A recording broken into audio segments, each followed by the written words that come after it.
Eric Paulzini here with 9 to 5 Sports. Going to be giving you guys the fades and the value plays here for the AT&T Byron Nelson in 2021.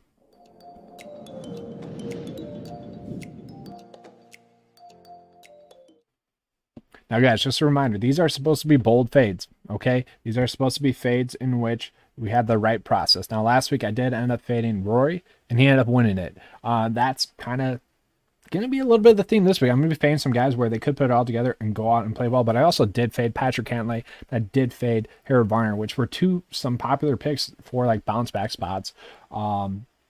So it's just a matter of having the right process week in and week out, and that's going to reward you with some successful weeks like we had the last 5 weeks, really. And this week, I do feel better about the fades this week, where last week it seemed like no matter where we ended up in the player pool, there was good plays. We were just having to fade a good play, which this week I don't really see that with Jason Day. Jason Day is someone that could put it all together. I just don't see that happening. And I will say, just real quick, while we're going over this, the tournament history is going to be comp course history. And the comp course history is going to be the Valero Texas Open and the Houston Open. So that's what we're going to be looking at. It's going to be Valero in 2019, but it's the 2020.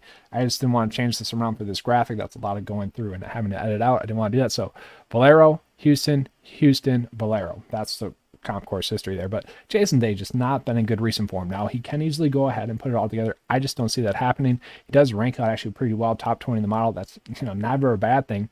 We can pull it up. He does rank out as someone that should be able to find a way to make the cut. And overall, this should be a tournament that he does play well at. But 8.9, there's some other plays in that price point range that are much safer. I feel much more comfortable with them as picks.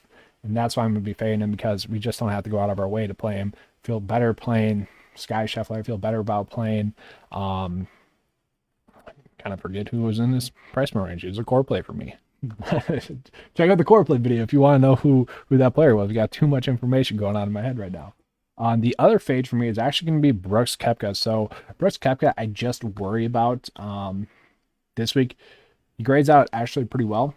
Brooks Koepka, I feel like he's playing this week though, because he wants to get some competitive rounds under his belt prior to the major, because he couldn't do that before the Masters, and he just really couldn't piece it together. So I think that's what he's going to use this week as more of a warm-up week for the major event. And thus I just don't like him, but he usually could go on and play well. He has had some mixed results, and he's been able to come in horrible recent form and snatch a victory from me, kind of like Rory did last week. So he's a guy that could easily go out and bounce back actually and play well.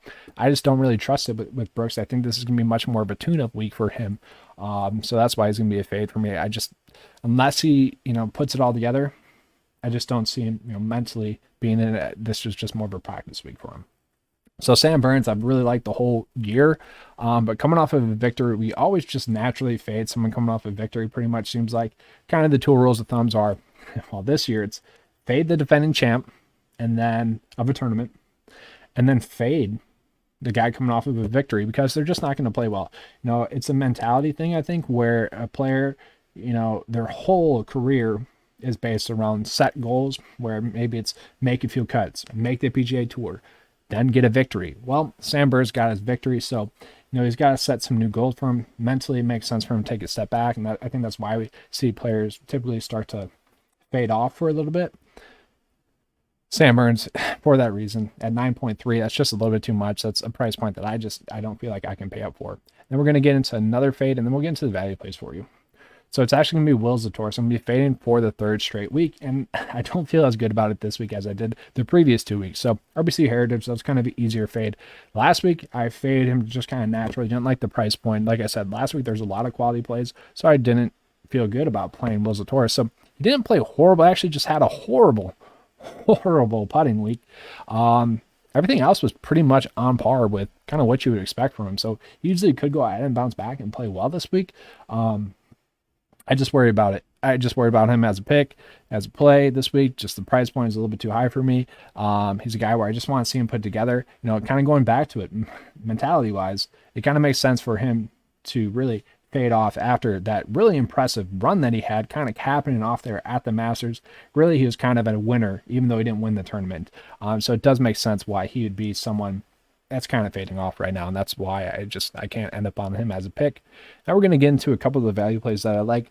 My boy Vincent Whaley, we can't go back to the well with this week, unfortunately, because, well, he's not a value play this week. He's priced at $7K now, which that's unfortunate.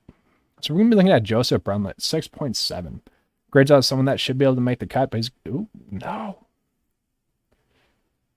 We're going to have to let this load. While that's slowing, I'll just pull him up here. I was going to pull him up on the specialist page. Not going to do that now, apparently.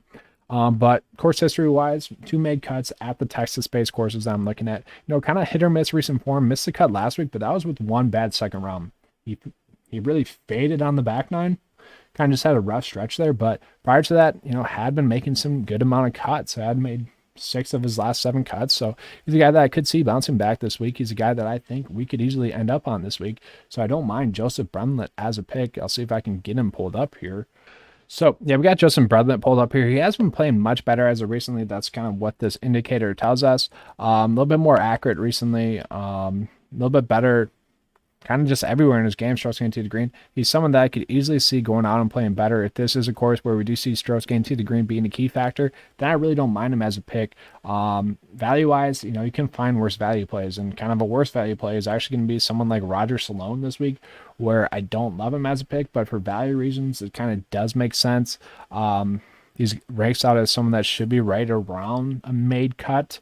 Obviously missed a cut he really fell off after his made cut at the Wells Fargo. Kind of been hit or miss. I think we can maybe expect a top 25 finish from Roger Sloan this week. That's actually expecting a lot. Maybe just like a top 45, top 50 finish, but he's someone that I could see making the cut. He's kind of someone that I do expect to make the cut. So overall, I really don't mind Roger Sloan at his price point. He's someone that we could end up on. And then the last value play, there's only 3 value plays. There's only 3 that I could really feel good about. The other one's going to be Josh Teater. Now, Josh Teater has had his most recent starts on the Korn Ferry Tour, so take it with a grain of salt, I guess, if you will, but they were made cuts, and they're kind of the same made cuts that he's been doing on the PGA Tour as well.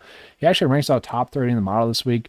Made cut and missed cut for comp course history-wise, that's whatever. But, he's been making cuts on the tour. We like to see that. Played well at the Corrales and the Puerto Rico Open, but made the cut at the Pebble Beach and American Express. So, overall, if we get a made cut at Josh Teater's price point at 6.6, we'll take that. It's kind of like Vincent Whaley as a free square. Really, the last 2 weeks, that price below 6.4K. So those are going to be the fades and value plays here this week. Let me know in the comment section which player you feel best about fading this week. And you got to tell me why. You got to tell me why you're fading someone. That's the biggest reason. No one cares who you're fading. You got to let us know why. All right, thanks for watching, guys. And as always, let's keep cashing.